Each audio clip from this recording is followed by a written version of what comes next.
You're listening to Kempire here on the Kempire Radio Network. So welcome back to the Kempire podcast. This is an exclusive podcast edition to our BRAVOCON updates from BRAVOCON 2025. And this is why it's important to listen to the podcast version, because not only will we be giving you our day 1, day 2, and day 3 recaps, I will be mentioning some of the things that I did not get to mention in day 3. So I will mention it now at the top of this podcast episode, and you never know what I might add in between. I've heard so many different things coming out from BRAVOCON. As you know, it is a weekend of Bravo celebrities coming together. I'm sure little by little we'll be hearing more and more details of hookups, news, things like that.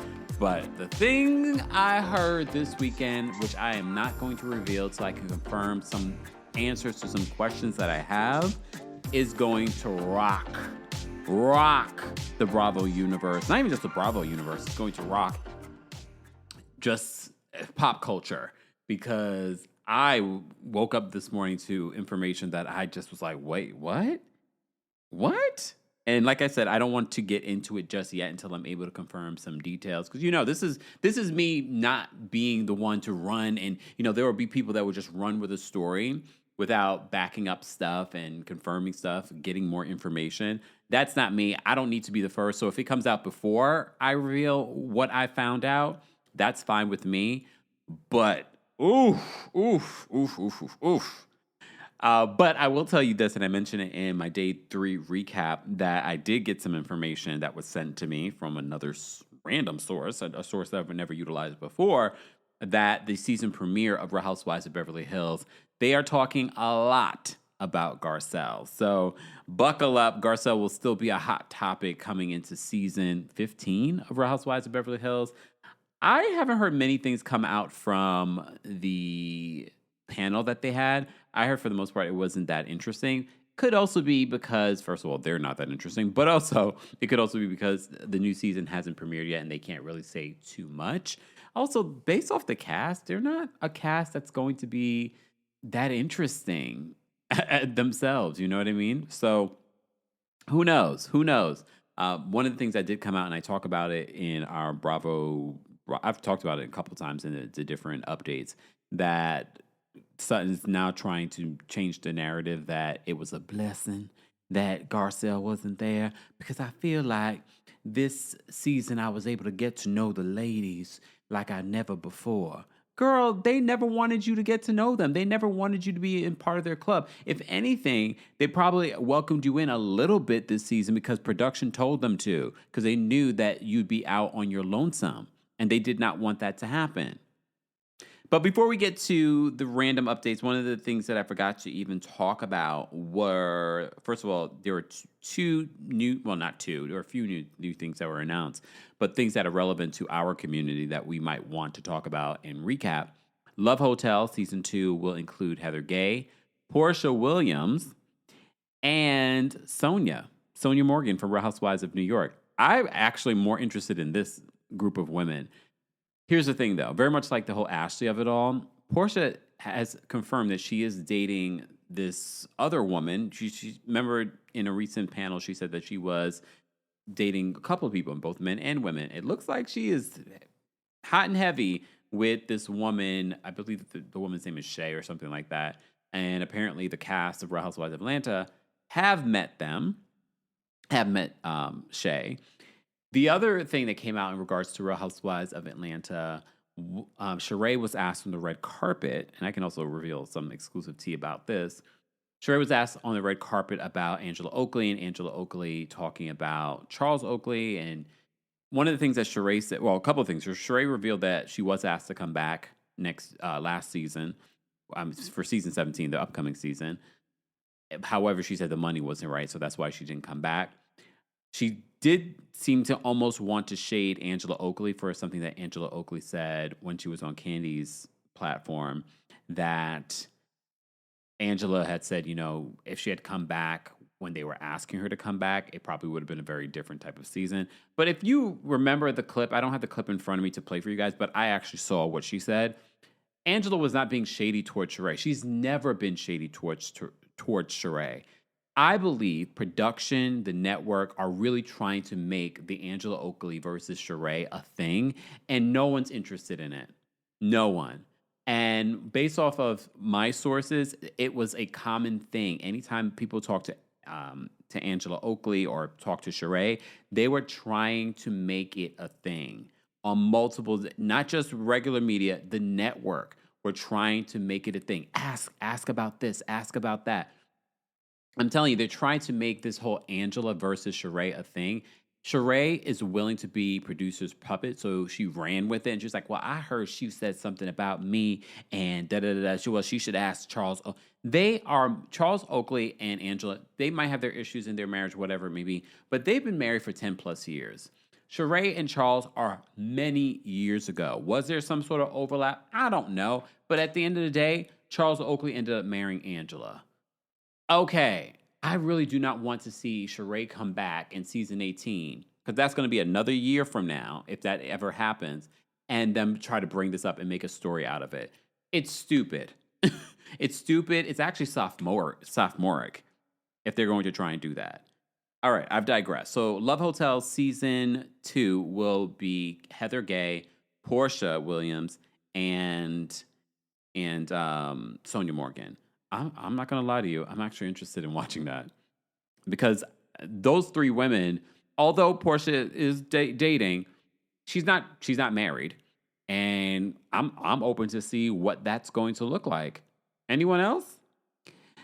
Road trip. Real Housewives road trip is going to be a thing. Andy Cohen announced that as well on day 3 of BravoCon. So I really didn't understand the premise. It seems as if they're trying to get away from Ultimate Girls Trip. It's actually very expensive to do that anyway.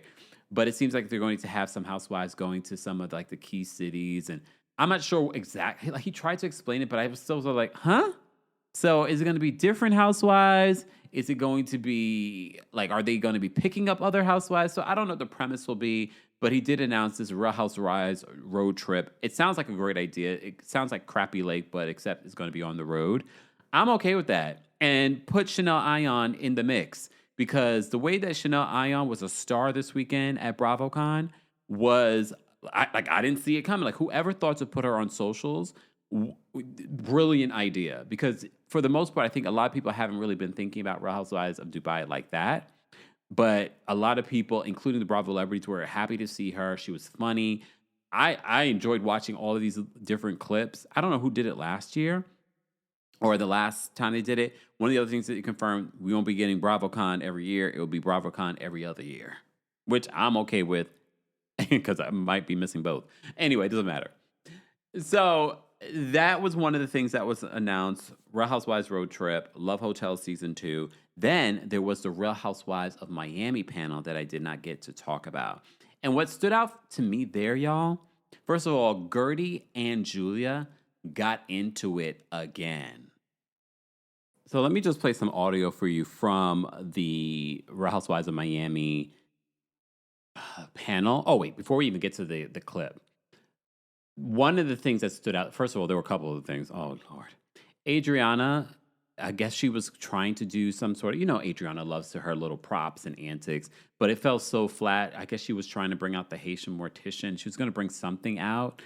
And whatever she had planned, whoever she had planned to bring it out for her was missing in action.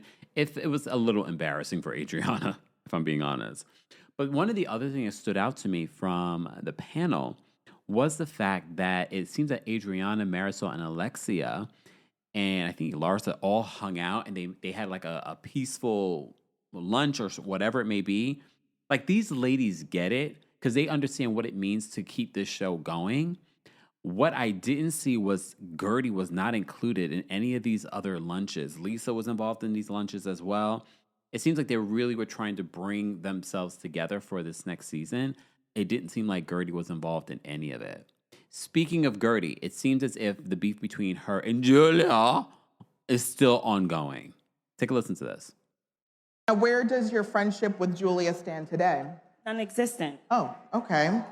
It's non-existent because we can't nitpick which part we're going to be apologetic for. It is very simple.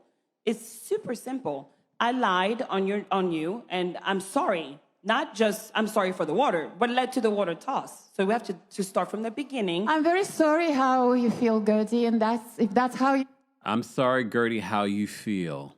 No, she wants you to apologize for the lies. Because we have to remember, it's not even just about the water toss. It's the lie that you created a whole narrative that you had an issue with Gertie from a 2023 incident. It was definitely giving you were trying to produce a moment, and it fell flat for you. Feel right now... Let her answer. No, Okay. Julia, just say it. Just say. This is Lisa. I have to give it to Lisa. Lisa has really stepped up when it comes to defending Gertie this season. Sorry and be done with it.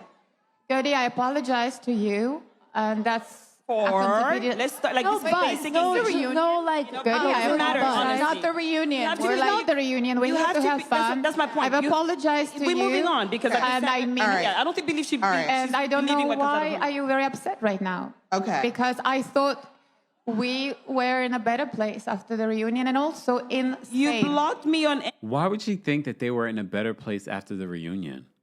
Did we watch the same reunion? Look, and things could have happened that we didn't see. It didn't feel like at the end of the reunion that Gertie was in a better place with Julia and maybe her own mind. And Gertie just reveals that Julia blocked her. Instagram, you said to stay away from you as far as possible. That's where we are, babe. I gave you what you want. Gertie, I would like to move forward. You know, life is about moving forward. Oh. I'm maybe not perfect, but I self-reflect a lot. And I don't hold grudges. I respect any of your decisions. Yeah. Why would you hold a grudge, girl? You're not the person that should have a grudge. I do respect it. Thank you. And I hope one day we will be in a better place, and I sincerely hope that. That's right. That's all I can do. Well, that's my all part. you can do, and you can skip over the lies and continue to just say sorry for the water and sorry for whatever. Do you? I am not perfect, but I'm not a liar. Boo-boo. Okay. Why are you doing this, Gertie? So Why are you doing we're going to this? get resolved to that today. Oh, I can't with Julia. But anyways, I look forward to a refresh for Real Housewives of Miami. I definitely think there needs to be a couple of changes. I'm not interested in seeing another season with Julia, but you guys already know. If you've been following my channel for a while now, I've never been a fan of Julia. Anyway, so for those that have not been around for my recap of BravoCon weekend, here are other details from day 1, day 2, and day 3 of BravoCon. I may have not been in the building, but I definitely got you the tea. So BravoCon is starting off with a bang, and that's with the Real Housewives of Potomac panel. And Wendy Osefo is breaking her silence in regards to her recent arrest. And Giselle is addressing the reunion that she had with Monique. We also have to go over the Real Housewives of Potomac Season 10 mid-season trailer.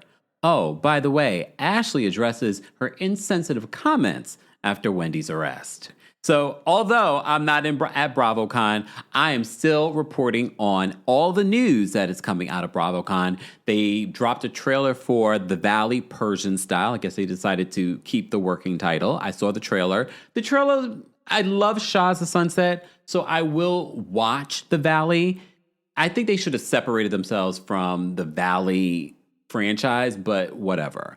I am here for it, so stay tuned. I will give it a watch and get back to you. But they did release a trailer for The Valley Persian Style. Some of your favorites are coming back. MJ, Reza, Gigi, they will be back with a bunch of new people. So I'm going to give it a shot. The Valley, the original show, the offshoot of Vanderpump Rules, that first season wasn't bad. A lot of you watched the second season and said the second season was a little too dark. I didn't end up watching the second season, but I am going to give The Valley Persian Style a chance, okay? So there are a lot of things coming out. First of all, they had an award show last night celebrating 20 years of Real Housewives, and a lot of the housewives were there. I heard a lot of things that came out from that as well. Do you want to know some of the things that stood out from that? Okay, let's go through that. Okay, so as always, what we do here, we cite our sources. This is coming from our friends over at Gabbing with Gib, a.k.a. Gibson Johns. He's there at BravoCon moderating as well, but he attended last night's festivities, and these were some standout moments that he reported. He said Giselle and Adriana did not squash their beef. You remember Adriana talked about someone that wasn't nice to her, and she had said that it was Giselle. Luann versus Dorit and Erica squashed that beef didn't deliver. He also reports that Erica disses Garcelle during a game to the audience, and the audience started to boo Erica, which to me stood out because it's like, y'all love to say that Garcelle didn't bring anything, but it feels like the fans really did love Garcelle, and they still love Garcelle. And Erica, at this particular point, you are obsessed with Garcelle. So bothered that she's actually been able to have a career before Beverly Hills and after Beverly Hills and still have the respect of her peers. She didn't have to buy it. Just saying. Portia teased a great season of RHOA. Shannon would welcome Alexis back over Kelly Dodd. And the biggest cheers, I heard this as well from multiple sources, the biggest cheers were for Mary Cosby. At one particular point, they were cheering Mary Cosby, saying, Mary, Mary, Mary. Some other BravoCon news that's coming out is in regards to Real Housewives of New Jersey. Andy Cohen did an interview yesterday because people were speculating that there was going to be some sort of Real Housewives of Jersey news at BravoCon. I never expected that at all because they have not even filmed yet. And Teresa, in an interview with Chanel Ayan, confirmed that there was a sit-down between Teresa and her brother, and Teresa said that it went well. And she said, quote, baby steps. Okay. I mean, I don't expect them to fall in love with each other, but baby steps. Do I still think the motivation is the show? I do, unfortunately. But baby steps. If it means that they can actually form some sort of real relationship because of the show, I'm here for it. All right? But I'm also okay with the fact that New Jersey's not here right now because just the Jersey fans, the conversation around Jersey already is bringing the toxic Jersey fans back out. And I'm like, oh my God, it's been such a nice break. But anyway, speaking of toxicity, let's get into our Real Housewives of Potomac update. So today, they came out with a bang because there was the Real Housewives of Beverly Hills panel today and the Real Housewives of Potomac panel today. And I can't remember the last time. I felt like Potomac always was either on like the second day or the last day. So they're coming out with a bang, which makes me wonder what else will be coming. The only announcement I do expect would be Real Housewives of New York and what that's going to look like for the new season. And the speculation that there was going to be a mix of like the OGs, I do see that Carol Radziwill is at BravoCon. Regular Robin is at BravoCon. Karen Huger's at BravoCon. And look, that mid-season trailer, we will talk about it in just a second. That mid-season trailer says to me Potomac is going to have at least the second half of the season is going to be a lot better than the first half. And it's not because of these newbies. Sorry. Or some of these people that have been here recently. But we'll get into it. Let's first get into Giselle and Monique. So, and look, I have to say, if anything, this Giselle and Monique reunion and squashing the beef feels probably more authentic than the beef that was squashed between Wendy and Giselle. Just based off of what Giselle explains in this conversation. So let me play that clip for you. And I was kind of like, in the beginning, like year one, year two, but keep in mind, Monique has been gone for 5 years. That is a long time. So like year one, year two, I was like, yeah, nah. But this year in particular, because we all know Monique has had some changes in her life, and I can identify with them. I really wanted to sit down, and I kind of want to like hash out whatever the past is. Yeah. And I can say, me and Monique, we did the work. We did the conversations. We had those moments that allowed us to say, you know what, the past is the past, and we're going to leave it right there, and let's move forward. And I can say that the fans feel that way as well. They want to be able to move forward. And look, time has passed. That was season 5. We're now in season 10. And I look forward to seeing their conversation because what felt like was missing in the Wendy and Giselle conversation was accountability. And multiple sources, including Wendy, said that the conversation was a lot longer and there was a lot that was cut out from that conversation. That conversation made Giselle look like the innocent party, like she took no accountability.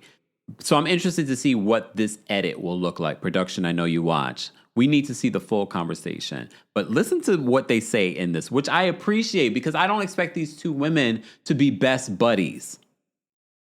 Monique, what would you add to that? How would you describe the current state of your relationship with Giselle, the journey we will see play out through the rest of the season? In general, like Giselle just said, it's been 5 years. A lot can change in 5 years, and all of us have grown, we've evolved. And coming back into the circle, I did not want to be judged by the past, nor was I going to judge other people by the past. So I just wanted a fresh start, but those fresh starts definitely come with conversations. Okay. Difficult conversations, shady conversations. We just got down to the nitty-gritty of it. And we promise, no matter what, we will always still throw shade. Yeah, and I want to say one other thing to that. The beauty of Potomac is that we have like rich history amongst the cast, and I told Monique I have more history with her than some of the most of the other ladies, and it's great to look over and see that she is with this group. Like she's a part of the history of Potomac. She's supposed to be here. So. That part, I have to say, we don't get a lot of genuine, heartfelt moments from Giselle. And I get it. We're watching an edited show. But that moment, again, this is a live panel. There are no cameras. There's no edits. I thought that was beautiful, what she said. Didn't y'all think that was beautiful? Because, come on, look, I know y'all think I hate Giselle. I don't hate any of these people. I don't know these people, neither do you. But I thought that was a beautiful statement that she can look over to Monique and be like, you should be here with us. I thought that was beautiful. It touched my heart. I have a heart, okay? All right, let's get into this Wendy Acefo stuff. So Wendy is a part of the panel. We already told you that she was going to be attending BravoCon. It's a big check for them. And I am not surprised at Monique's response in regards to her recent arrest. So let's take a listen to that. That has come up in headlines recently. First of all, I want to check in with you and just ask, how are you doing? Your wonderful family, how are you guys hanging in there right now? Hi, Zuri. I love. Hi, audience. Well, first, I just want to say thank you to everyone who has reached out to my family during this time. I read your messages. I can't respond to everyone, but your love and support means the world to me. It's an unfortunate situation, and right now I can't say too much, but I will say when the time is right, I will share my story with everyone. And for now, they're just allegations, so we will continue to push forward. Okay. I know that's right. I mean, and even right now we can see the support is real. Your fans love you. Your supporters love you. Look, I've told you, everyone is expecting her to say something more than that. She's not. She's literally right before fighting these charges. She was supposed to have a hearing on November 7th. It's now been pushed back to December 2nd. Eddie was also in the audience at the time of this panel as well. So they're there. The mid-season trailer is going to include some of this drama, and I'm sure next season is going to include some of this drama. I did see a title. I don't believe any of this. You may have seen it as well, where they're saying that Wendy is set to become the highest paid housewife in the franchise because of this scandal. I don't know about that, y'all, but it's definitely going to secure her for another season, next season. Not that, based off of what Wendy's been going through this season in regards to her dynamics with the group and how she's been handling it, I would have been shocked if she didn't come back next season regardless. I feel like she's been having a good last couple of seasons, okay?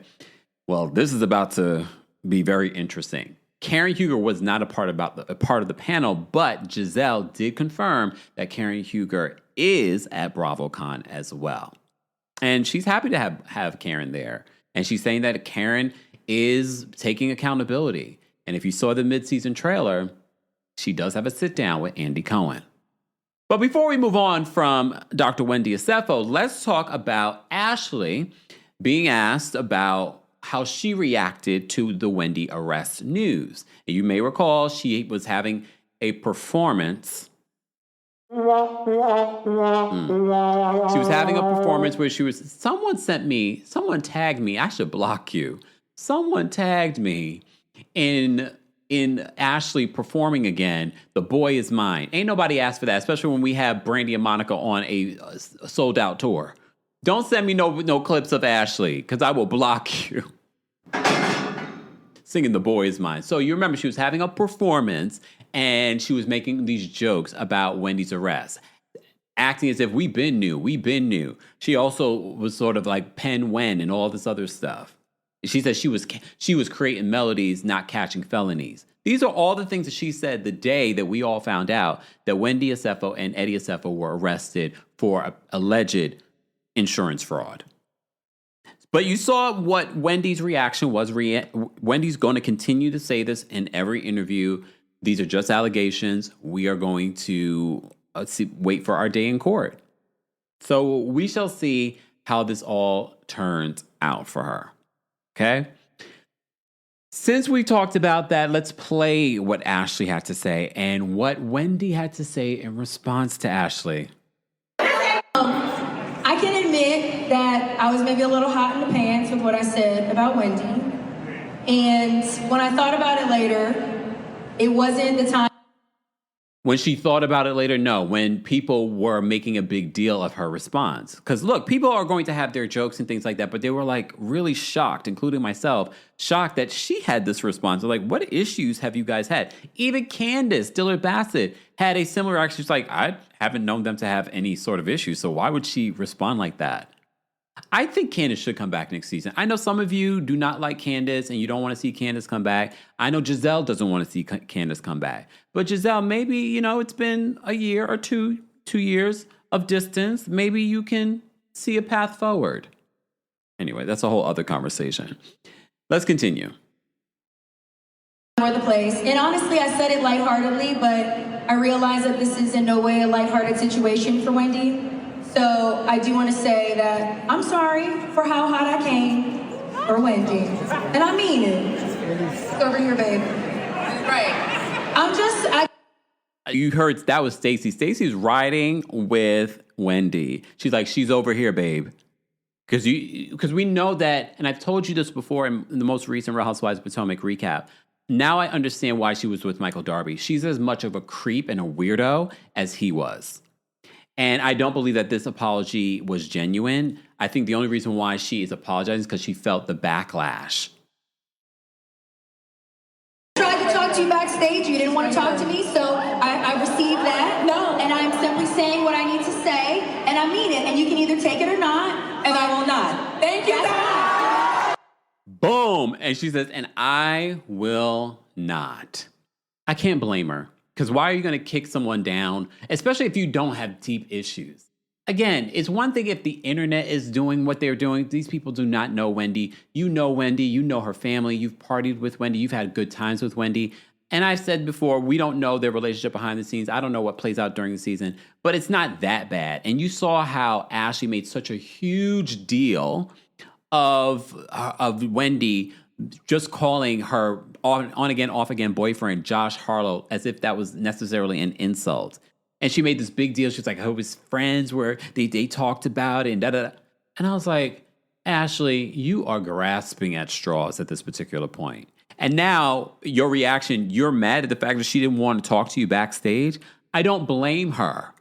It's not a lighthearted moment. And now you realize it because you felt the backlash. It was very insensitive as someone that really knows her and is a part of, or you talk about a sisterhood when it comes to this show. Even regular Robin and Giselle had more grace for Wendy on their podcast than you did in that moment. But okay, I mean, look, do they feel differently behind the scenes? But at least they had the class enough to do it behind the scenes and not to the public at your singing event. But okay. Alrighty, let's get into this mid-season trailer of The Real Housewives of Potomac. It landed as well today, so I do want to play. We're going to play this under fair use. We're not going to show you the video, unfortunately, because Bravo locking down all the things, okay? So let me just play for you the mid-season trailer, and I'm going to break it down for you bit by bit. So they first start off with, it looks like we're on an empty road somewhere. Potomac loves their edits. We definitely doing some wandering. How we go from private jet to gas station? Where the is Asia? Still to come on this season of... So they're going to Colorado. Based off the trailer, it looks like Angel's going to be taking some more L's this season, y'all. The Real Housewives of Potomac. She just busted her ass like an AARP member. The Potomac Choir. Sidebar, it looks like we're going to be seeing more Charisse this season. Okay. I wanted to come and just be like, you, Monique. So we are going to see a sit down between Giselle and Monique. Sidebar, Giselle, you look great. Like her hair, her makeup and her outfits during BravoCon so far have looked great. It's the hair. Why are you wearing wigs? I see her in this image with her natural hair, and I get it. Shout out to all the wig nieces. I get why you wear wigs, especially on a weekend when you don't have glam with you. But the wigs just look like she just plopped those suckers on. I know, right?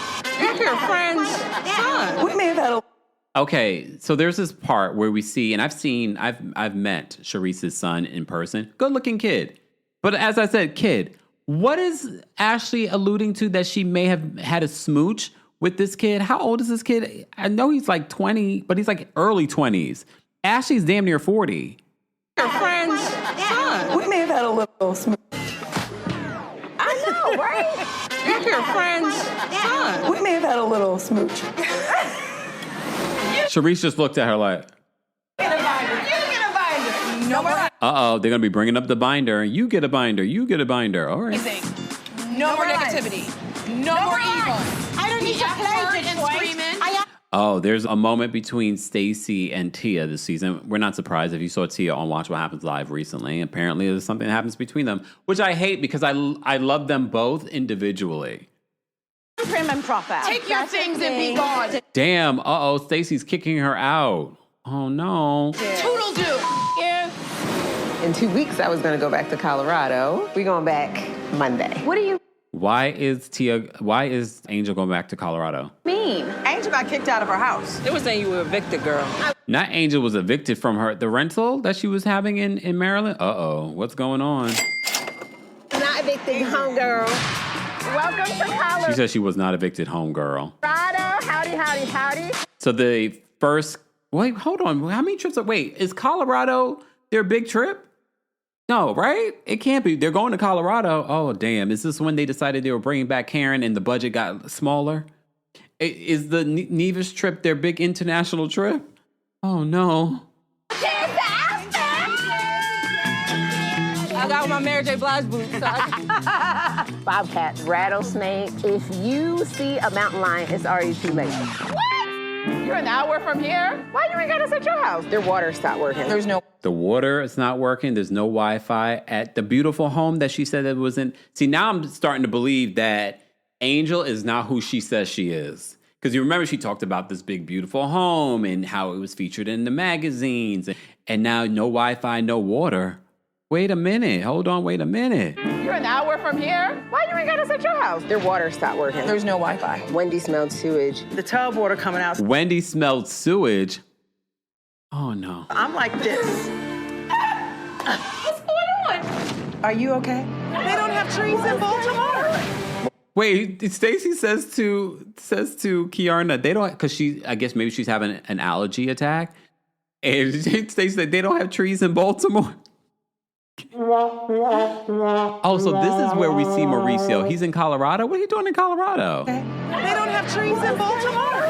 Mauricio. Oh, nice to meet you, Mauricio. Keep your tongues in your mouth. I do not appreciate that. I noticed similarities between you and I, being with an NFL player. I'm not willing to discuss that, period. Uh-oh. So what happens between Monique and Angel in regards to their NFL player husbands? Okay, it makes me... Look, this is what the trailer is supposed to do. It makes you wonder, like, what's that conversation about? I said, so Chris, you banging Stacey? And he went like this. Okay, so Ashley's not done with the whole Chris Samuels of it all. It doesn't matter. In the car, we have Giselle in the front, we have Monique in the back, and this is Ashley producing again. And she's saying that she asked Chris, or someone asked Chris, whether or not he banged Stacey, and he just goes like this, looks to the side. Again, even if it happened, I know Stacey said that nothing happened physically between her and Chris. However, even if it did, that's their business. She wasn't with her husband. And maybe that's a big issue. You don't want to cause an issue between them trying to get back together. See, this is where it gets toxic on this show. Because now you're playing with people's real lives. If they're trying to work on their relationship, but you guys keep coming for Stacey, and if one thing doesn't work, you're trying with another thing. She wasn't with Timo. So if she slept with whoever, she wasn't with him. I'm so tired of them. And look, I'm not a huge fan of Stacey like that, but come on now.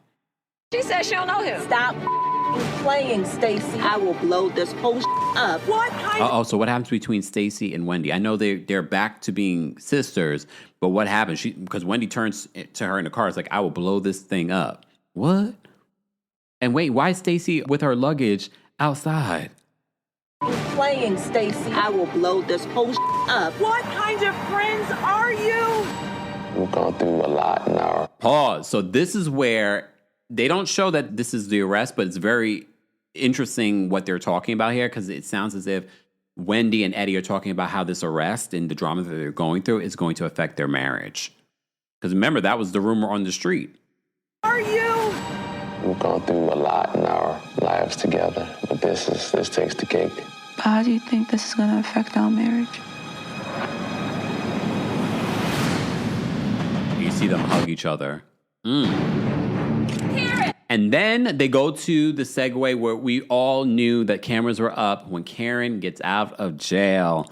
And we see more, though. Hello? I'm good, thank you. That was Karen talking to the driver.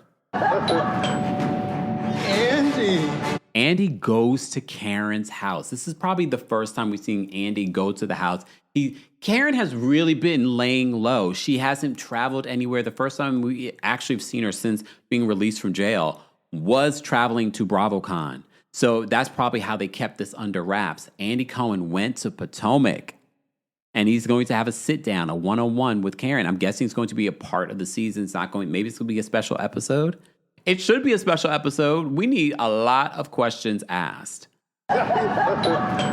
So we do see a moment where Ray and Karen and their daughter are all hugging Raven. Andy, here we are. You are a free woman. It's time to talk about my addiction. I'm going to tell you, Karen looks good. And look, at least she's owning it, that this was our frustration. But again, when you're an addict and you're still in the throes of it, maybe this time of being in jail for 6 months, you really learned something. I'm here for it. And look, based off of what my sources have been telling me, the season is not the same without Karen. They felt it. You're going to see them work overtime during the season in order to make up for the fact that Karen is not there.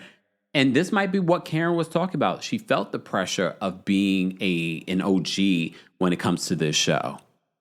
Well, hopefully she's taking the time and doing the healing that she needs. I'm looking forward to hearing more from Karen at BravoCon. And of course, we will get you covered when it comes to that. So make sure you like this video. Make sure you subscribe and keep your notifications on, because I might be going live when I find out more of BravoCon weekend.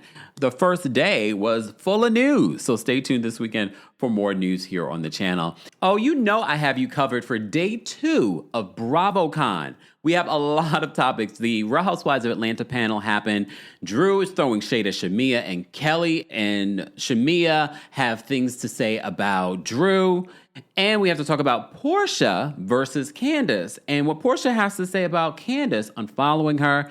And we have to talk about Married to Medicine and Toya saying that she would not be voting for Dr. Heavenly.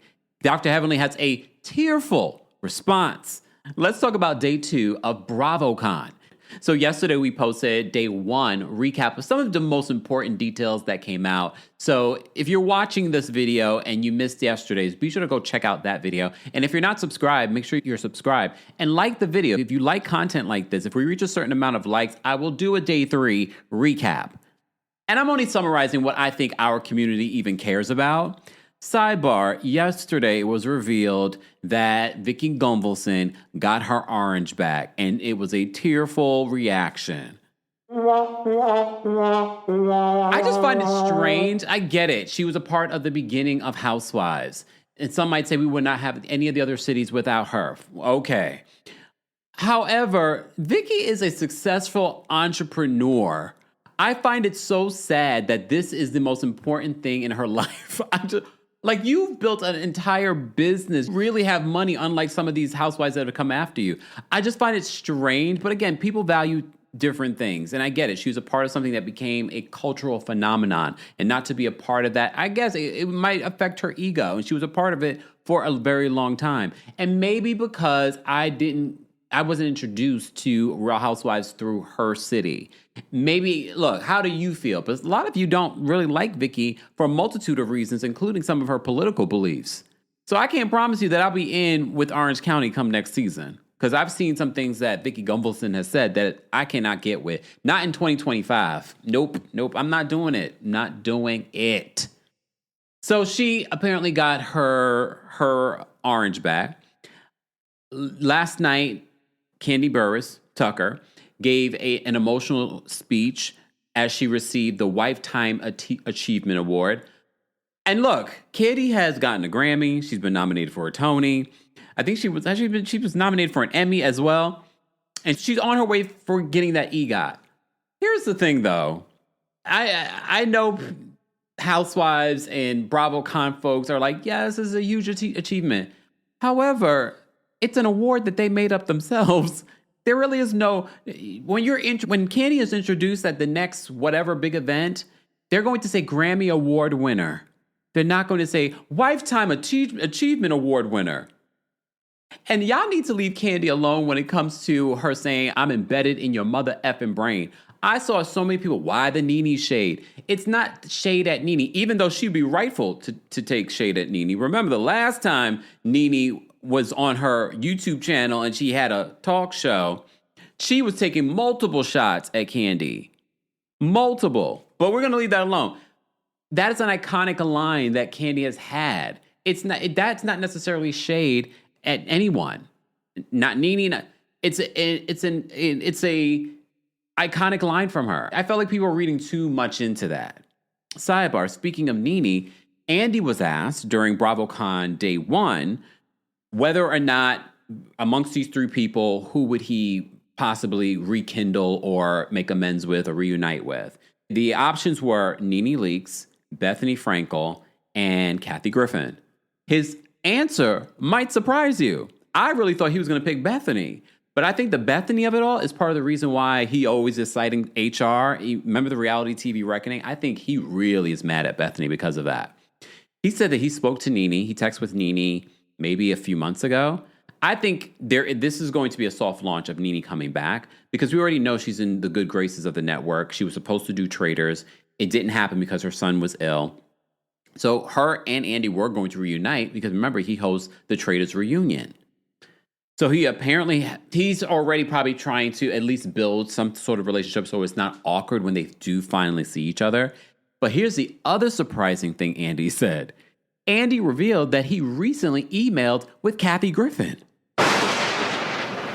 I find that to be interesting because she was recently asked in an interview about Andy Cohen and she didn't have the nicest things to say. I mean, she never usually has the nicest things to say, but she always rounds it out with a joke, which I love about Kathy Griffin. And you're probably wondering, Kempire, what's the beef between Kathy Griffin and Andy Cohen? Remember when she did the Donald Trump head? Remember when she put the ketchup on the Donald Trump head? Well, then she lost her job at CNN. And remember, she used to do that with Anderson Cooper, the New Year's Eve CNN event. That used to be Anderson Cooper and Kathy Griffin. That's when I used to watch it. Then Andy Cohen took over that position. So that led to some choice words between them in interviews and things like that. He basically gave the Mariah answer, who? Well, now it looks like they're making amends. So who knows? Maybe you'll see her on Watch What Happens Live. Here's the thing with Andy Cohen. Andy Cohen is about his money. He will do whatever the network wants him to do. He just signed a new contract with them. He's going to do whatever they want him to do, whatever's going to make him more money and bring more attention to Watch What Happens Live, to Real Housewives. I'm trying to give you a full roundup of day 1 and day 2, okay? But I did do a day 1 roundup of some of the most important stories that came out from the Real Housewives Potomac panel, so be sure to check that out. Okay, so there was that. Let me get into where I want to go. Just talk about Jeff Lewis, since we're talking about Andy Cohen. So 2 years ago, I remember the first panel that I walked in on was Andy Cohen and Jeff Lewis were talking. Sidebar, they were talking about Andy Cohen in the club and the footage coming out with that black boy on his lap. And I covered the story, but everyone blamed me like I was in the club on a Saturday night during Pride at my big age filming. I was doing my job. I report. Same way I report on the Housewives, I report on everything in pop culture. If you're going to be in the club and someone's going to take a video of it, I'm going to report on it. Till this day, some of y'all still blame, well, some of it, no one we care about. Some of these folks still blame me like I was in the club recording. I barely record myself when I'm out and about doing stuff. You think I'm going to be recording people? But anyway, y'all don't know me. Anyway, it's the internet. Who cares? So since then, Andy Cohen has had me blocked. But anyway, so I remember that first panel that I saw, Jeff Lewis, took digs, inappropriate digs, very based off of Monica Garcia being a woman of color and making these sort of like she's poor jokes. He did it again at this BravoCon 2 years later. You know why he did it again? Because he wasn't checked the first time. And this goes back to what I've been saying about Andy Cohen. I will give Andy Cohen in this moment, he does give Monica Garcia her flowers. However, there needs to be a larger conversation. So you probably wonder what I'm talking about. So Jeff Lewis is receiving backlash now because of this comment that he made about Monica Garcia. So let's take a look at what he said. For you, it was an escape. And so rude. But then I feel like you deviated from that. I mean, you've brought in women that maybe are not as affluent, and it felt like, I'm just curious why you deviated from that original, like Monica Garcia, for example. I think the answer... Didn't her food benefits just get frozen? It just wasn't the right fit. By the way, one of the best seasons of Housewives going, so... It was. Receipts proof timeline. Without her, you wouldn't have had that. So, look, we're always looking for great characters, and we're always looking for women who fit the group. Here's the thing. So, that narrative coming from a white man like Jeff Lewis, because I have to remind you, first of all, a lot of people in this country have been affected by them freezing SNAP benefits. But 40-something% of the people utilizing SNAP benefits are white people. So that comment, and some people be like, oh, he's just, that's just who Jeff Lewis. No, you don't realize the microaggression and the racism rooted in those comments. One of the things that I liked about Monica Garcia was the fact that she was so real about her financial status and her insecurity around being with these women. That was one of the things that endeared me to her originally when she got on the show. And what I like in that moment is Andy Cohen says, well, we wouldn't have receipts, timeline, screenshot. We wouldn't have that moment without Monica being there. And it was one of their most epic seasons. And we really were worried that the fact that she didn't return, that the following season would be terrible. But for me, again, this is Jeff Lewis being problematic. And this is not the first time that he's said something so insensitive, which goes back to the Call Her Daddy interview where Andy Cohen said that he would probably think of Jerry O'Connell or Jeff Lewis as his possible replacements if he was to choose a replacement. Really? All right, moving on from there, let's talk about Married to Medicine, because the Married to Medicine ladies are at BravoCon as well, and they are throwing their shade. Sidebar, I didn't pull up the video for this. So shout out to the Neighborhood Talk, and shout out to all the people that we have and will be featuring in this video, because we like to cite our sources. But look, some of the sources I'm trying to get all the videos for you. But shout out to all of you that are reporting back what's happening at BravoCon. So the Neighborhood Talk is there doing their interviews in the press room. And one of the interviews that they did was with Dr. Simone and Dr. Jackie. And they asked Dr. Jackie about who would they consider bringing back. And they're like, oh, who would we bring back? Dr. Simone said Anila. So I'm glad y'all don't do the hiring and the firing. Okay.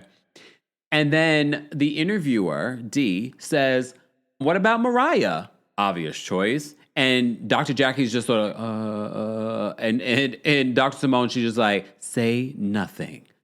You could say Mariah, and it's not going to be a big deal. I think they're really afraid that Mariah would come back if they co-signed that return. Mariah doesn't need to come back. You know why? Because Mariah is still getting paid plenty from being an executive producer that is still rolling the credits on this show that you guys are starring on, but she's a producer. And she will receive money from the show even after you both are no longer on the show. Weirdo behavior. But anyway. Look, I also saw a clip from the upcoming season premiere for Married to Medicine, and Quad and Dr. Simone are beefing again this season. I don't understand. We needed a bit of a shakeup this season, and yes, we're getting 2 new people for the show, but I don't know. I'm very concerned. A show that I used to love, not the violin going off. A show I used to love, it's just gone because they refuse to evolve. And that's the problem. And evolving sometimes means getting rid of people. Because not everyone's lives are going to be interesting every single season. But speaking of Married to Medicine, yesterday, Toya did an interview. It was with the Neighborhood Talk. And she talked about Dr. Heavenly running for public office. So this is what Toya had to say about voting for her. A friend of. She is focusing on her political aspirations. How do we feel about her? And would we perhaps vote for her? No. I'm not going to vote for Heavenly. I just need to see more. I think this season you will see reasons why I just chose to say I'm going in a different direction. You know, it was validated, and whatever she's doing now, to be honest with you, I'm proud of her. I think that's what she should do. If she should follow whatever God told her to do. I just think she should be prepared for what's going to come up against her, and you can't just be in a meeting or in a room of individuals like this and say you, your mama, and all kinds of other things. Okay, she's gonna have to use some real life answers. In stark contrast, I started out there, but I'm gonna tell you, when it comes to politics, it's the hardest job that anyone will ever do. Absolutely. And it's actually physically risky.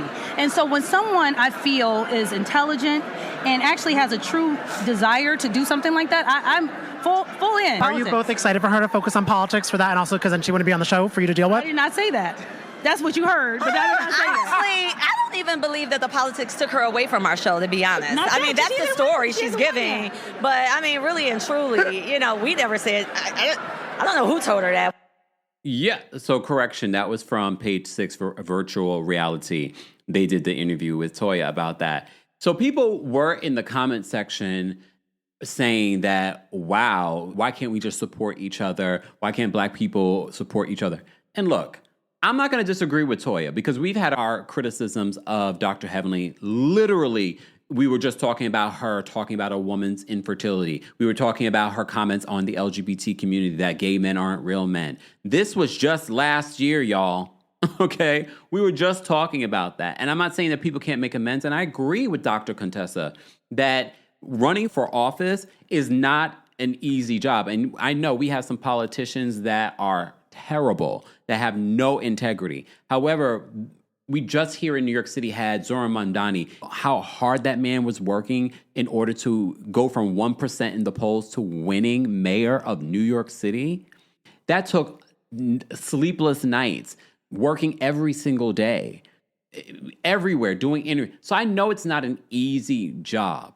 So I can appreciate someone wanting to run for office, and I'm not saying that she shouldn't. That this is a free country. Everyone should be able to run for office if they feel passionate about. So, but I have to say this, because remember when she announced this and we found out that she was now going to be a friend of the season, everyone was saying she wasn't demoted. She couldn't run for office because Bravo had to figure out her contract, and it took several weeks, so she only filmed a little bit. You saw what Toya said, right? At the end of that, she's like, where did she hear that from? That's a very interesting excuse. This is also the same season that Dr. Heavenly is briefly talking about her son's stuff. And a lot of people's criticism of Dr. Heavenly is that she doesn't show her real life, or she's always in everyone else's business. Remember, I said that. I was like, I don't know if I 100% believe that Dr. Heavenly she couldn't document her political career this season. And I felt like her political career was her storyline, and that's what she wanted to focus on instead of focusing on the bigger story of her son getting arrested for driving towards a police officer. But look, for me, hearing that from another cast member says more than our speculation. Well, Dr. Heavenly had an actually really good response to Toya, and this is what she said in an interview with Quad, her campaign manager, by her side. Had some not so interesting statements about you running and that she felt like you weren't polished. And a lot of the comments did not agree with her. They felt that as a Black woman, kind of set our community back. Thank you. Listen, first and foremost, I just hate that I did not educate Toya on that she's not even in my district. She cannot vote. And we had the conversation. She does not know what a state representative does. She damn sure don't know what a congressperson does. But let me talk to you about why I'm running. I'm running because I'm the child with no windows. You remember that episode? I grew up on government assistance.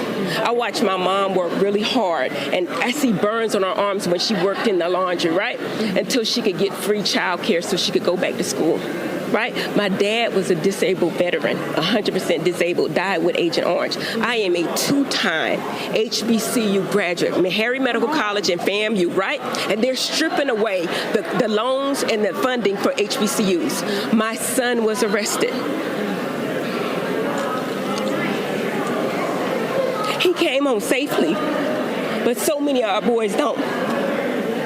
And that's why I'm running for Congress, because in my district, where she said that she would never live in and that she was above my district, they don't have a voice. So many people don't have a voice. And I'm going to be that voice. I'm going to use my platform to be a voice that's unbought, unapologetic, and unafraid to speak up and speak out for my people. And that's why I'm running. I would say her response was good, right? I mean, she's definitely gotten more polished in regards to her response. But it makes me wonder what will happen if she does not win. Will she return to her other ways? Look, I've said this before. Whoever she's running against down there in her district will have a lot of internet. I could see I don't know if you guys have seen the ads. Are there any ads where they're just highlighting some of the terrible things that she said on YouTube?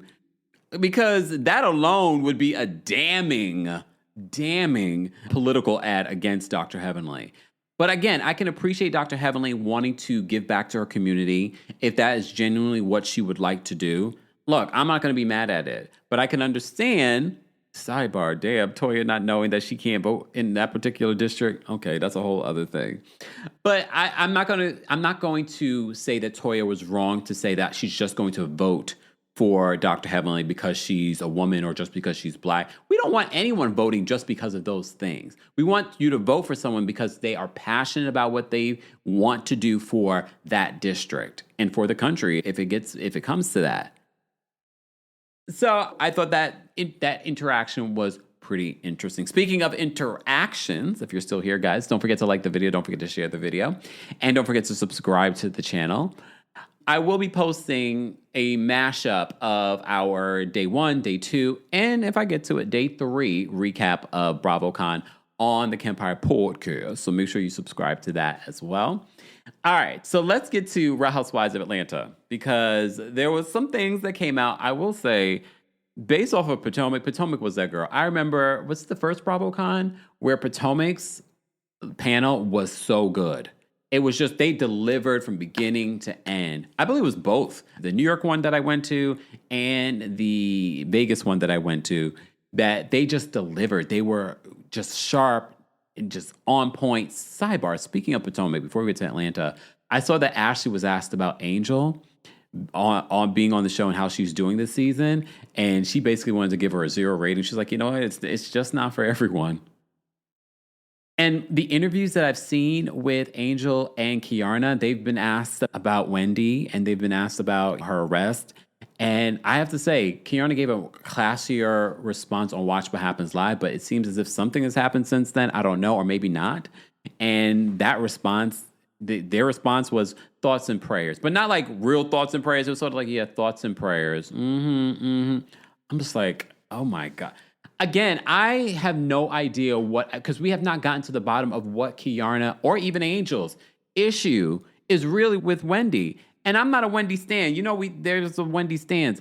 If you guys had a legitimate issue, I'd be like, okay, I get it. I completely get it. I wouldn't be surprised. We just did a video a few weeks ago talking about the Brooke Ashley's issue with Dr. Wendy. So if you gave me a story like that, then I could be like, oh, I see where you're coming from. But I can't. Ashley's like, Angel needs to wrap it up. And I have to agree with that, Angel. You got a lot of this talk in interviews and in your confessional, but in these moments, and based off of the mid-season trailer, which we recapped yesterday as well, it seems like it's just going to get worse for you. You look beautiful, though. Beautiful gowns. So let's get into Real Housewives of Atlanta. Speaking of beautiful gowns, so yesterday there were some interviews that Shamia and Kelly did, and they were talking about, because it has been confirmed, even though Andy didn't mean to confirm it, that K. Michelle and Pinky Cole are going to be new housewives joining for season 17. Speaking of season 17, Sheree is at BravoCon as well. I know you're probably thinking, Sheree? Yes, Sheree. Sheree has a good relationship with the network, and she's been asked back several times, including season 17. So there was that rumor that she was going to be coming back this season, so that must have been maybe the rumor, but she's decided not to come back, she says, in this interview because the money wasn't right. I wonder what she wants. I wonder if they're lowballing her or they're offering her maybe less than what she had last season, because the last season she was a housewife. But that was a terrible season, Sheree. It was a terrible season. Your forced fake relationship, it wasn't good. But okay. But they did ask Sheree back apparently for season 17, she revealed. Okay? So they've been talking about season 17. They're giving the typical answers because they can't really say too much, but they're like, it's going to be a good season. We're going to see different dynamics. Shamia does confirm that her and Portia are not best friends anymore, but her new best friend is Kelly. But you know she loves to call everybody best friend, and you're probably wondering, Kempire, has Shamia gotten less cringy? No. She has not gotten less cringy. If anything, it's gotten worse, including the fashions. But okay, fine. Every season I always try to come in with an open heart, but we're starting getting this precursor into this new season, and I'm just like, okay. So her and Portia are not in the best place anymore, which is crazy to me because they, again, grew up with each other. Not saying if a toxic friendship is toxic, it doesn't mean you need to hold on to it no matter how long you've known that person. But based off of how last season ended, you had me rooting for Portia because it seemed like you were the mean girl. It seemed like you came in with a plot and a plan. There was a plot and a plan, right, Portia? Right, Peach Juice? All right, we're gonna talk about Peach Juice. Actually, let's start with Peach Juice first. Peach Juice, aka Portia, is revealing her thoughts, and shout out to C. Dig. He asked the question at BravoCon in regards to what is the current status of her relationship, what happened between Portia and Candace from Real Housewives of Potomac. And I'm going to remind you what Candace said on her podcast. Candace said the reason why she unfollowed Portia was because Portia made that joke or used it as a comeback to Angela, like, oh, maybe I'll well, she didn't say it to Angela, she said it to the other lady, so maybe she'll sleep with Charles Oakley, sort of to get back at Angela. So this is what Portia had to say about the current status of her friendship with Candace. From New York. My question is for Portia. It's not messy. What's your relationship with Candace after filming with her from Traitors? Traitors. Oh, and wait. Are you the one that she's gonna cuss out at the reunion?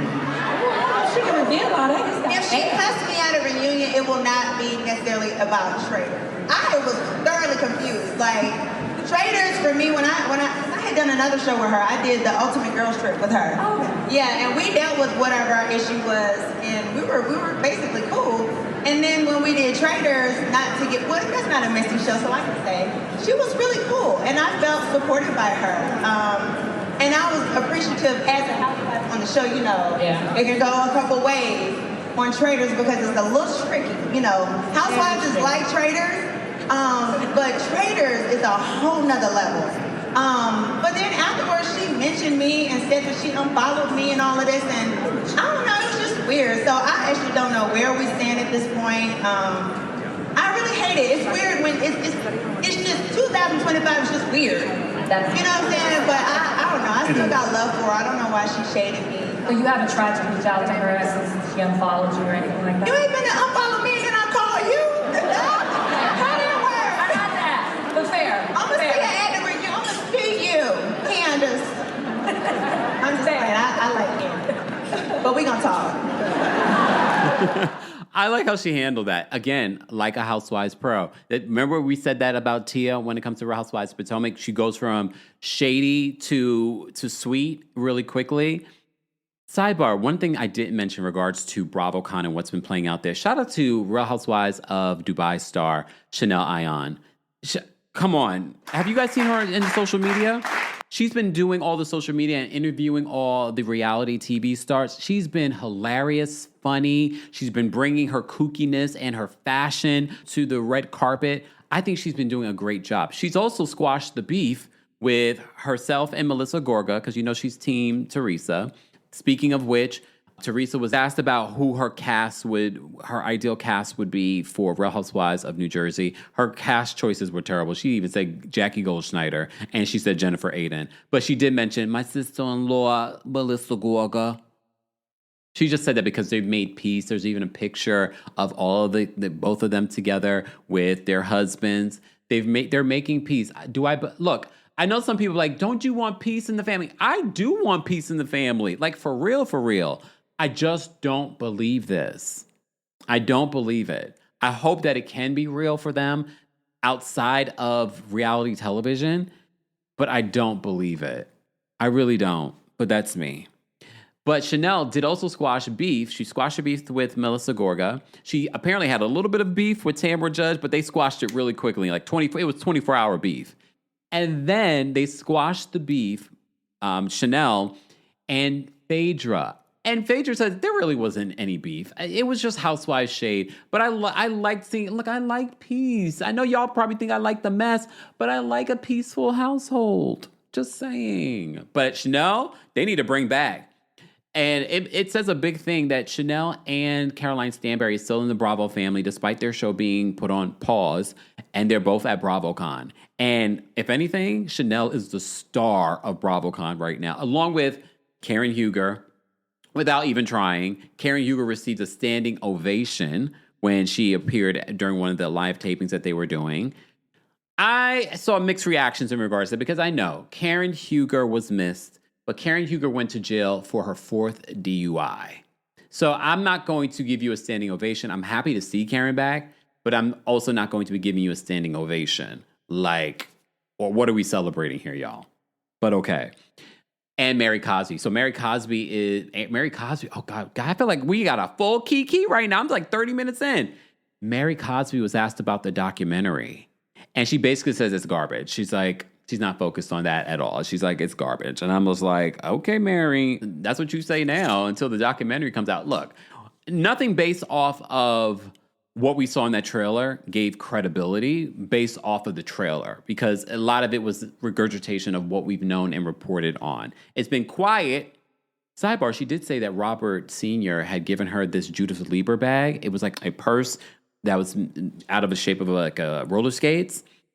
And she's like, she was telling Andy Cohen that Robert Sr. gave it to her. So they're still going strong. Yeah, step granddaddy husband. Okay, anyway. All right, let's get to some more mess from Real Housewives of Atlanta. So, Drew Sidora and Shamia, it looks like she's going up against a lot of people this season, Drew, I can't say who I'm riding with until I see how it all plays out. But apparently Drew and K. Michelle have some sort of beef. Shamia and Kelly were asked about it on the red carpet on who is the better singer. And they were saying, K. Michelle, look, we're not going to sit here and act as if Drew Sidora can't sing. She actually has a really beautiful voice. And she put out a really great project. But I also love K. Michelle. K. Michelle is well established when it comes to music.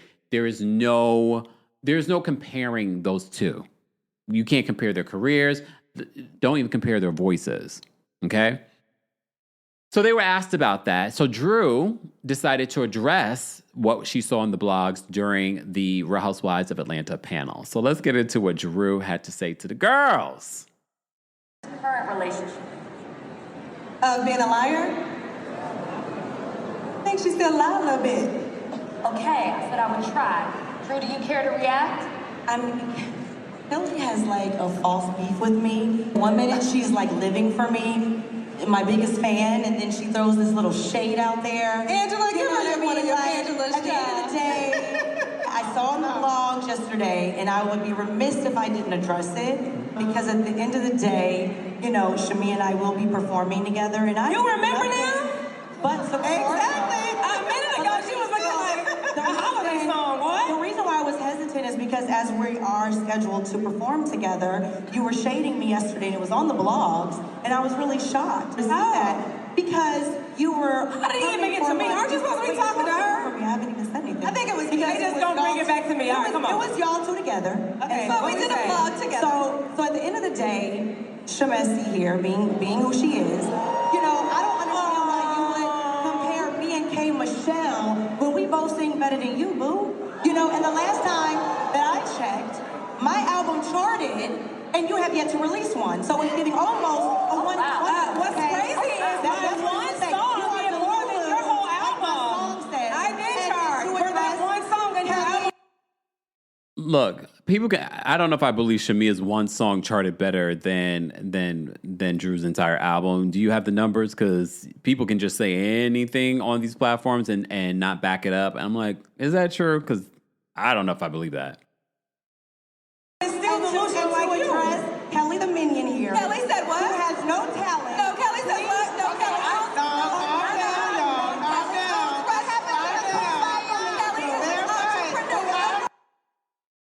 I love the fact that Angela is still having Drew's back because Drew needs it because it feels like everybody's always coming for Drew. But Drew does say that she's working on her friendship with Portia. She was even wearing some Go Naked hair as well.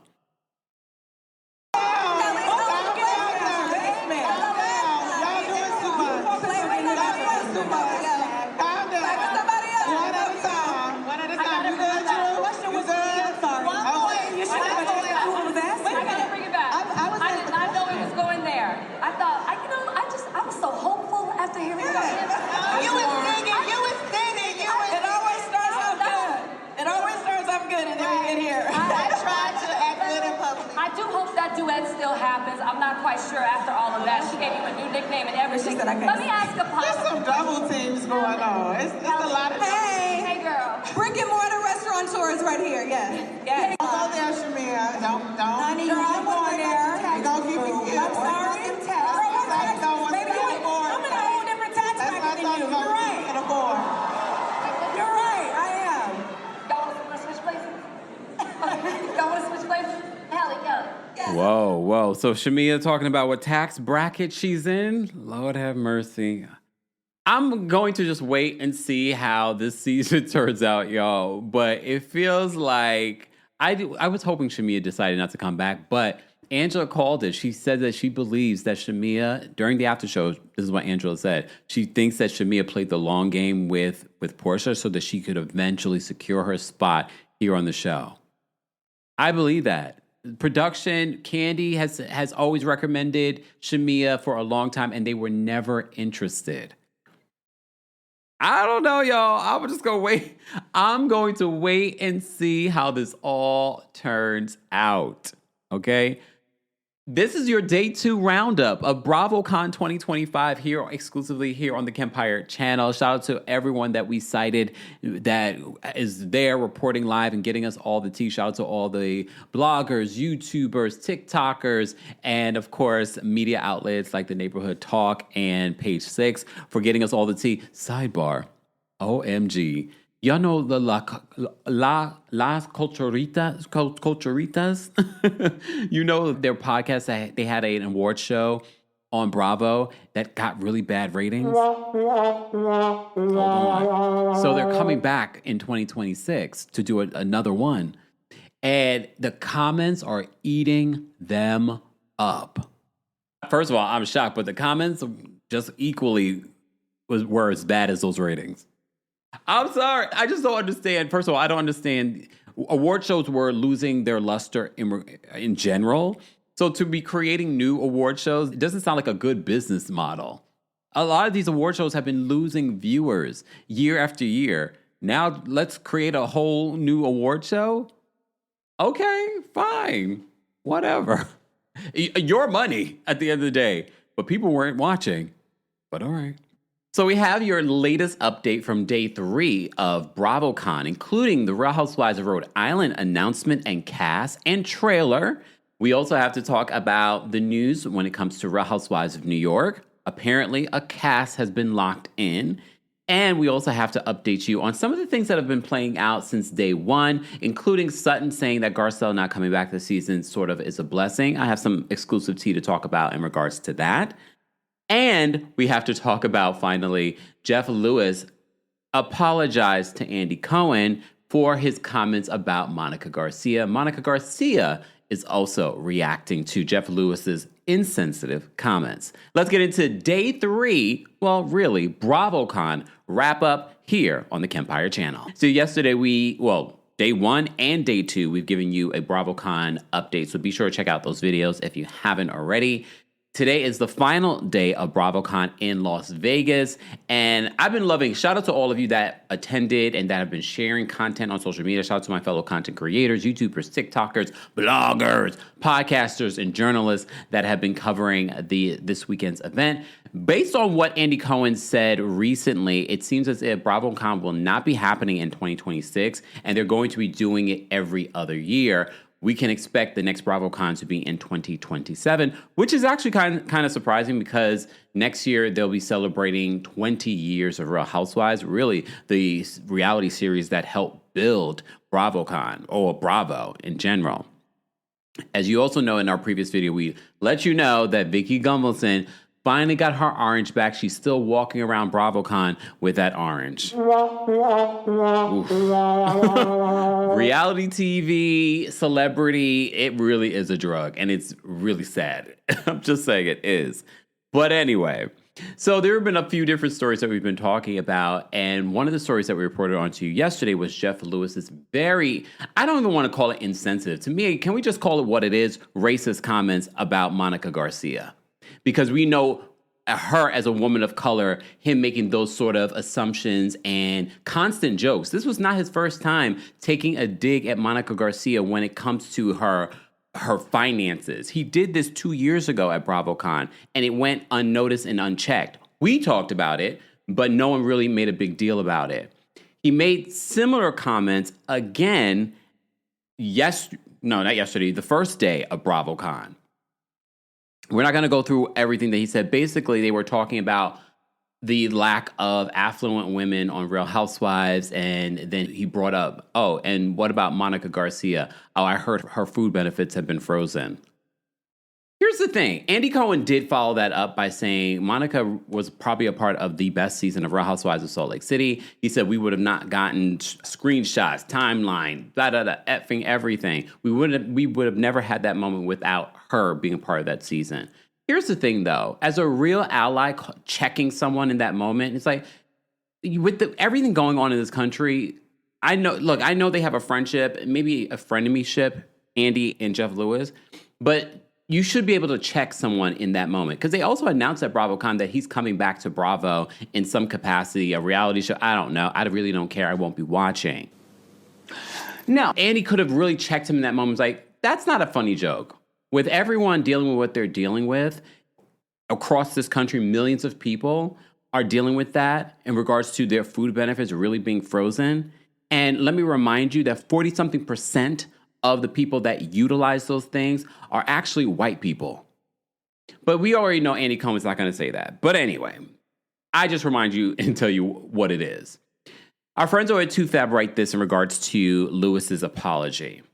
They said Jeff Lewis is speaking out following comments he made to Andy Cohen during BRAVOCon panel. The flipping out star claimed that he apologized to Cohen. Andy Cohen doesn't need the apology.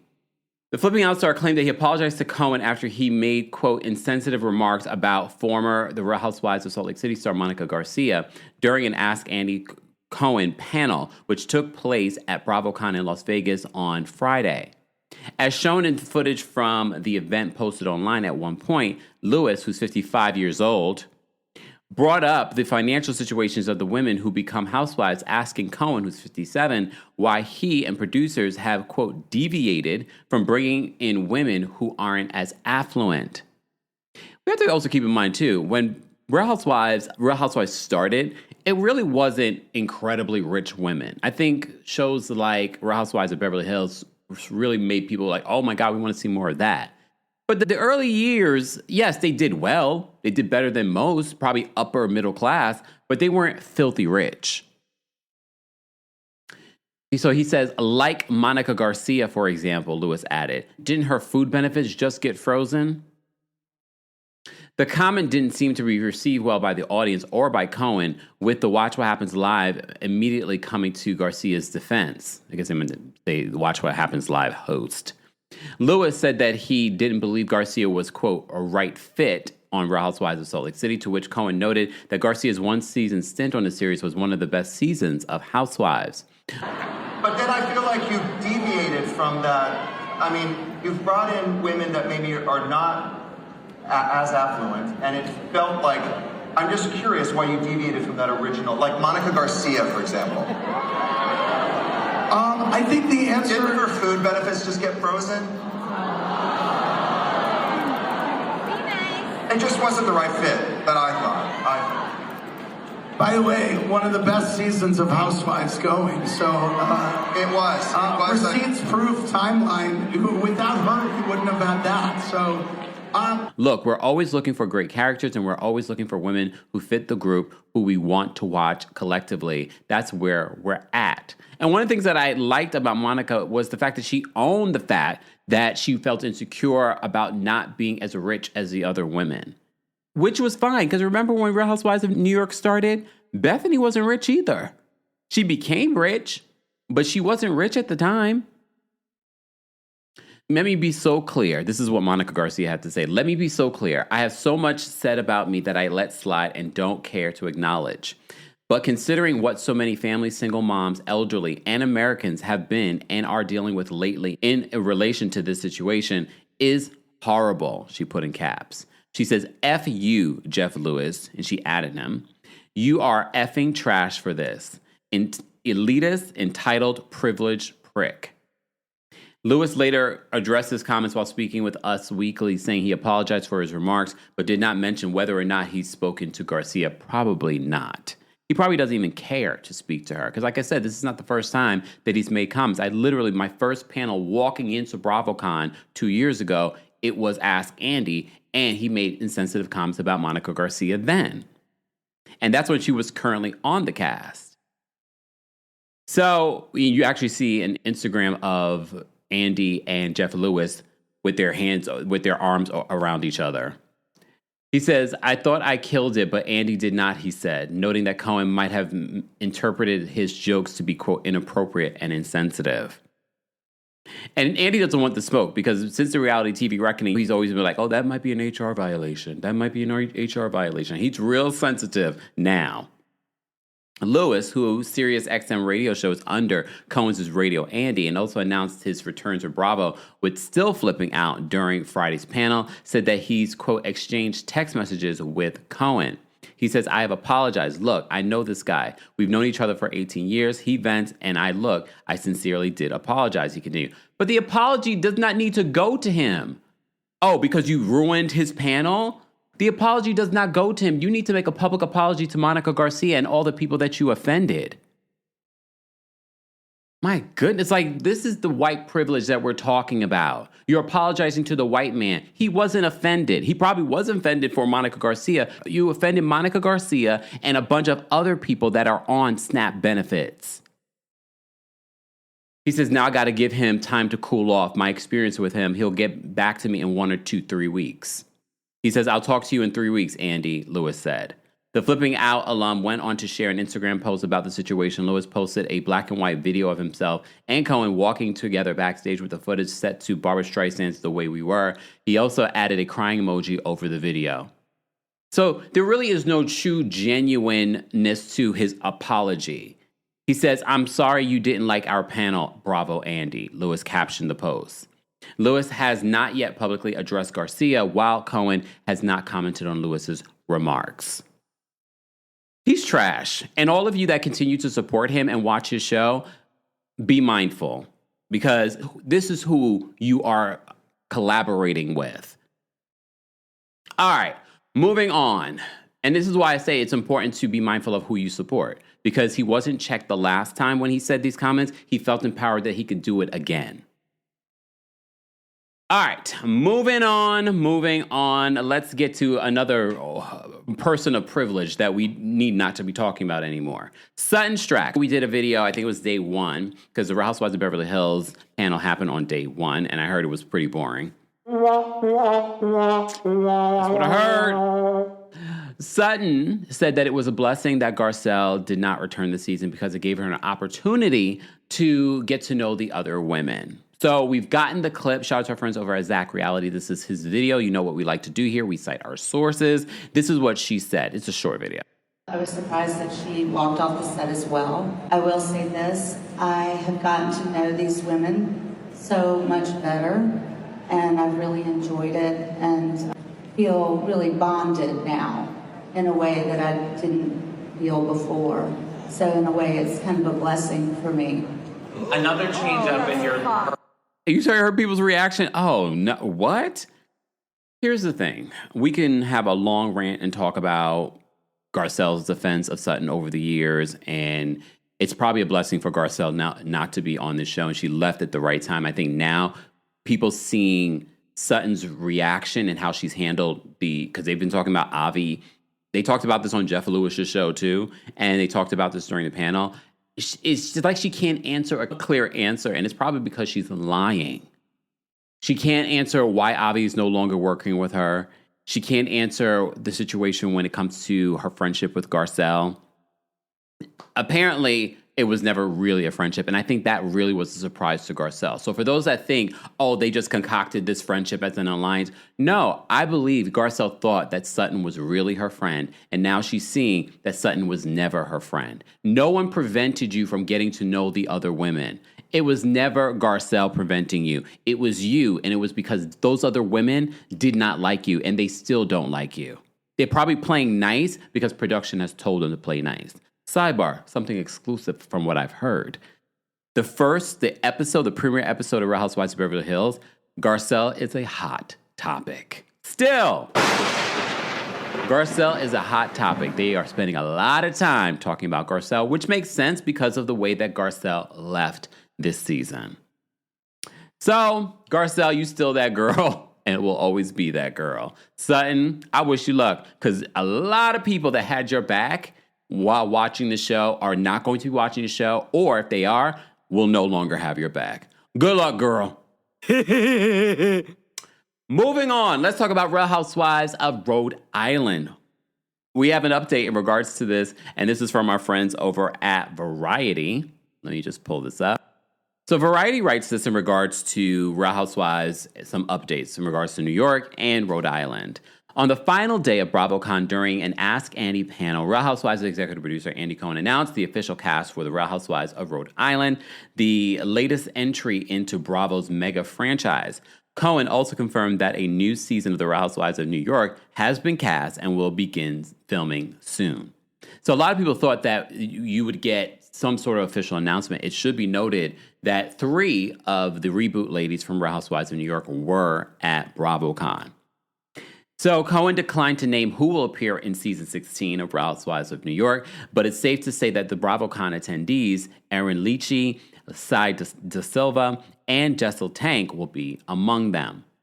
Bryn Whitfield and Uba Asan, whose toxic fight poisoned the already weak 15th season, have already announced their departures, which were foregone conclusions. Did I miss Uba's exit announcement? I must have missed that. Was I away? I don't remember her announcing that she's not returning, but she seems to be very happy with her man. She's engaged. I feel like we're missing out on something, but it's fine. I'm excited to see what this new reboot of the reboot's going to look like. It's going to be a reboot, basically. Cohen also expressed confidence that the Real Housewives of New Jersey, currently on pause, will come back eventually. And one of the other things that Andy said in regards to Real Housewives of New Jersey, and something that I said, I hope that they do, because you've seen that Teresa and Joe have reunited. They had a separate conversation.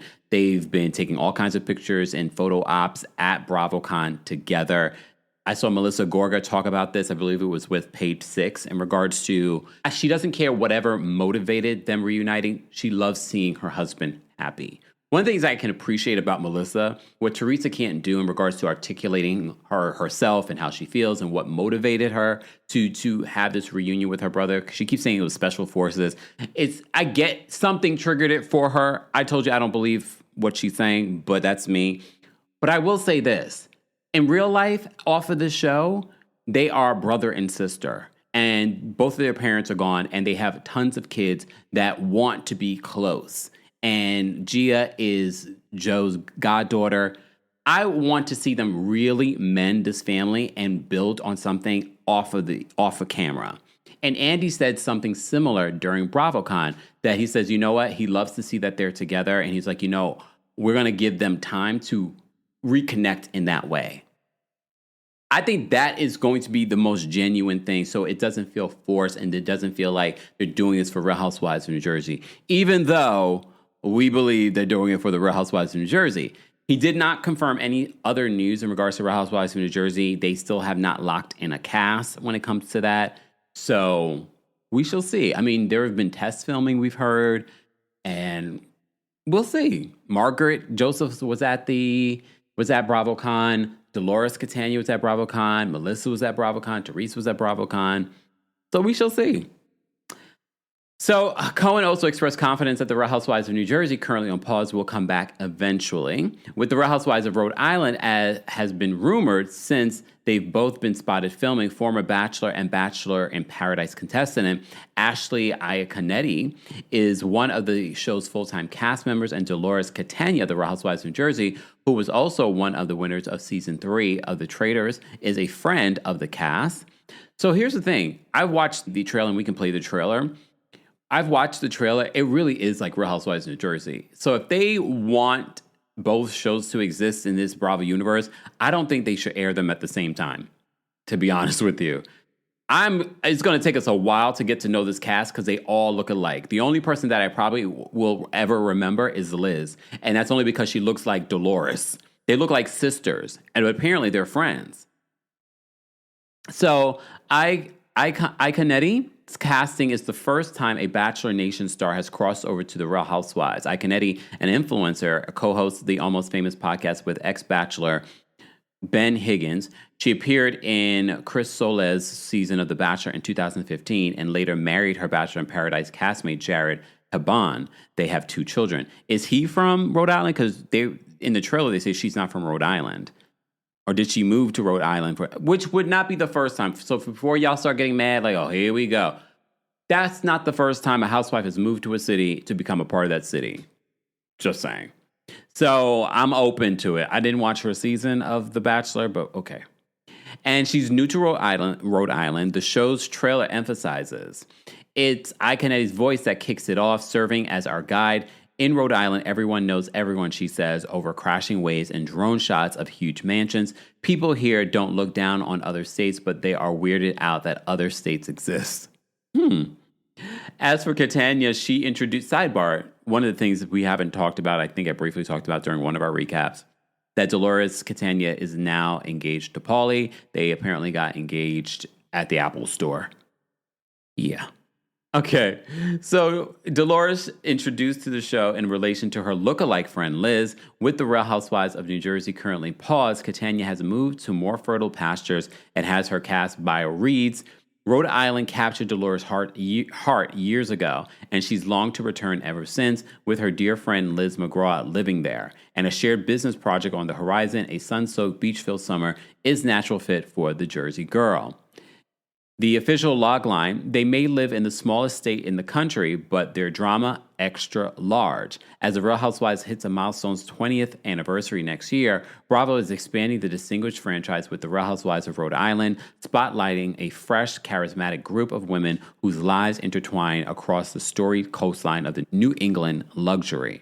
Sidebar, Andy, I believe they said during one of the panels, confirmed what I've been telling you guys for years, that they did try to bring a Real Housewives of Houston, but the cast just didn't work. They're always testing out casts. Remember, there were also rumors that there was a Real Housewives of Chicago being filmed at the same time as this one. That could also be something very similar. They're testing out a cast, and then by the end, they're like, yeah, this is not going to work. Or we don't have the budget for it. I don't know if that's the budget element, but you just never know. So the cast, I don't have pictures here, guys. And again, even if I showed you pictures, the only person that you would recognize would be Dolores and her doppelganger, Liz. Because everyone else is brown hair. Some of them have accents. It's really feeling like New Jersey. So it will premiere next year, The Real Housewives of Rhode Island. Let's go through some of the cast members and who they are. Alicia Carmody, Rhode Island to the core. Alicia isn't shy about her roots. Just wait until you hear her say cracker. After 8 years of engagement to a fiance, Billy, the runaway bride still isn't ready to take the plunge, even for their daughter, Selena. When she's not dodging wedding bells, Alicia helps Billy run his restaurant, Pizza Mama, proving she can handle the heat both in and out of the kitchen. Rosie Damari, a former local television news anchor, Rosie now shines as the host of her own lifestyle program and as a sought-out DJ. Oh, God, not another DJ, but at least this is probably her passion as opposed to, some of these housewives, like Meredith Marks. So apparently she's a DJ recently celebrating her first wedding anniversary with husband Richie Damari, a well-known Frank Sinatra-style singer. Rosie calls North Kingstown home, where the couple lives with their dog, Clementine. Ashley Iconetti, which we mentioned to you before, after finding love with her new now husband and Warwick, Rhode Island native, so her husband is from Rhode Island. Jared Habon is on Bachelor in Paradise. Ashley has traded rose ceremonies for real life as a proud mom to 2 boys, Dawson and Hayden. While Jared manages their beloved coffee shop, Ashley has built a thriving career as a social media powerhouse, all while acclimating her new life in her husband's home state. Liz McGraw, this is the Dolores' bestie, or I don't know about bestie, but friends. Liz is Rhode Island royalty, the woman everyone wants to know, and the state's very own cannabis queen. Alongside her husband, Jerry, she owns and operates the Slater Center, the largest and most successful cannabis dispensary in Rhode Island. But Liz isn't just a business powerhouse. She's also a devoted stepmom to Miranda, Brianna, and Skyla, balancing life, family, entrepreneurship, and her signature flair for style. She literally looks like Dolores' sister. Like they are like twinsies. Rula Nemi, I'm apologize already, I will learn. Rula Nemi Pontarelli. Rula helms a financial empire as a certified financial planner and wealth manager to some of the East Coast's most distinguished families. Okay, hold on, wait a minute. Okay. Rula is married to prominent Rhode Island podiatrist Brian, and together they juggle life with their 2 young children, Luca and Layla. Okay.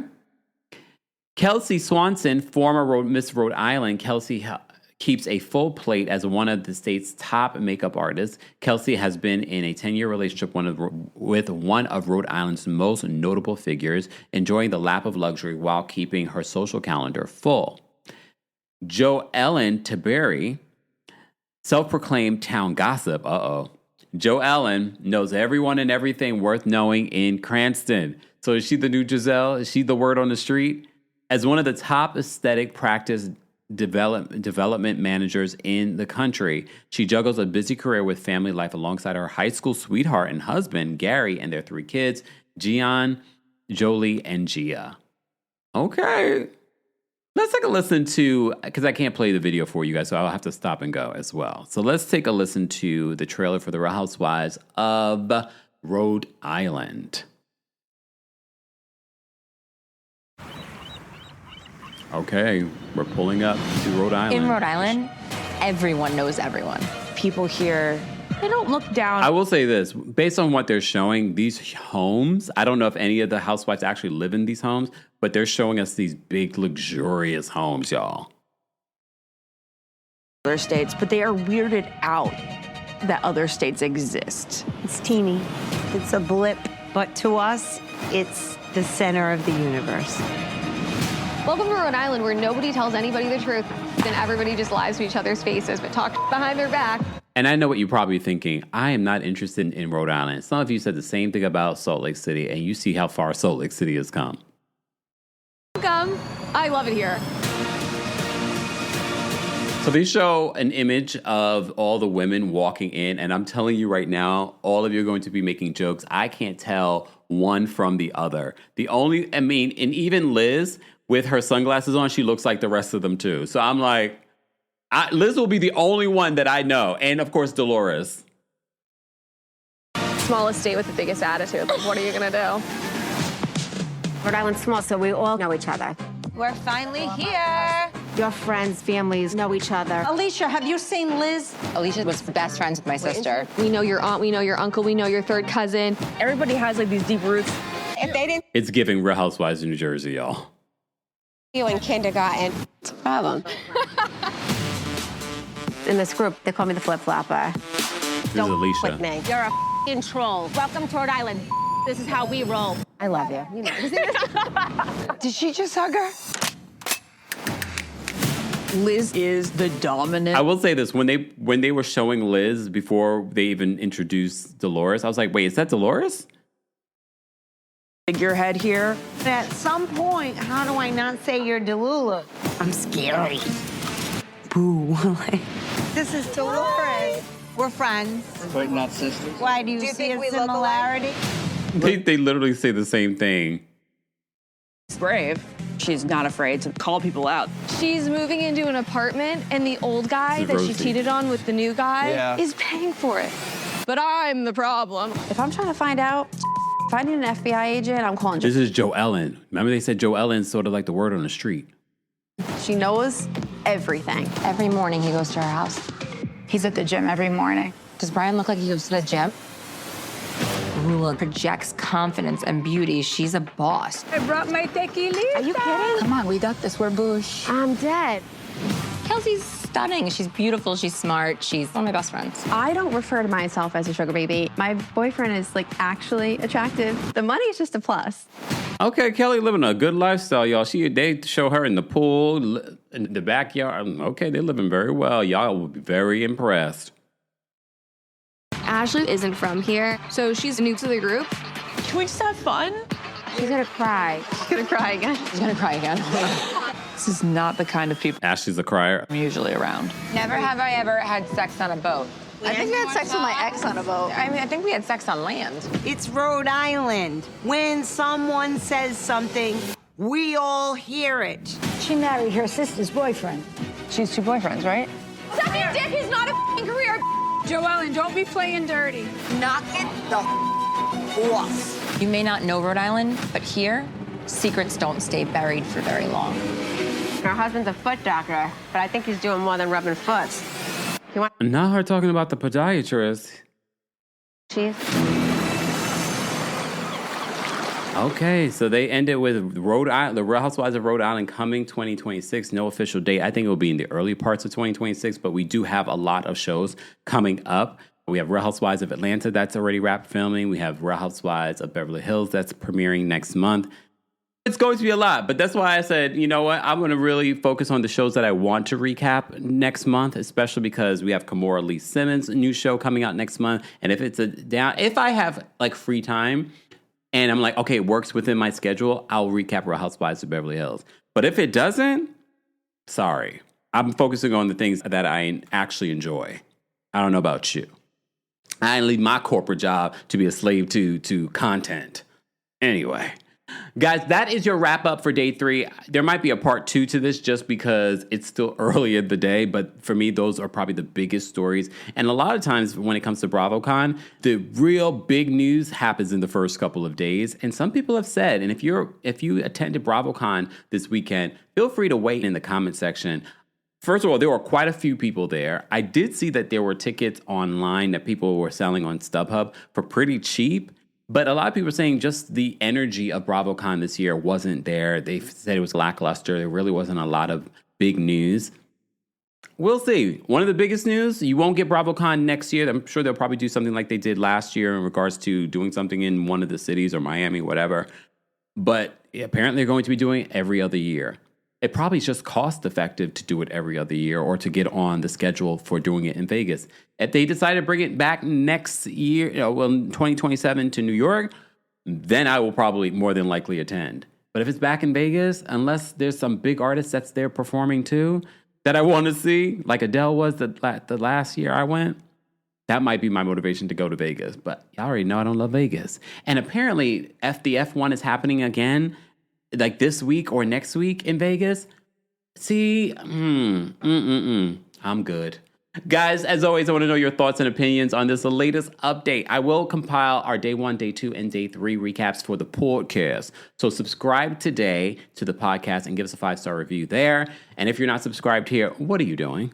We don't just talk about housewives either. If you're just like, oh, I'm not really interested in anything, we cover a lot of different topics. For anything that touches pop culture, we're talking about it. And pop culture this weekend, it's all about BRAVOCon, at least when it comes to our content. Guys, let's continue this conversation in the comment section. Again, if you haven't liked the video, be sure to like the video, be sure to subscribe, and leave me a comment. I want to hear your thoughts. Thanks for watching and for listening. Thanks for tuning in to Kempire here on the Kempire Radio Network. Don't forget to give us 5 stars on Apple Podcasts and on Spotify. And for more information on the podcast, head on over to KempireRadio.com.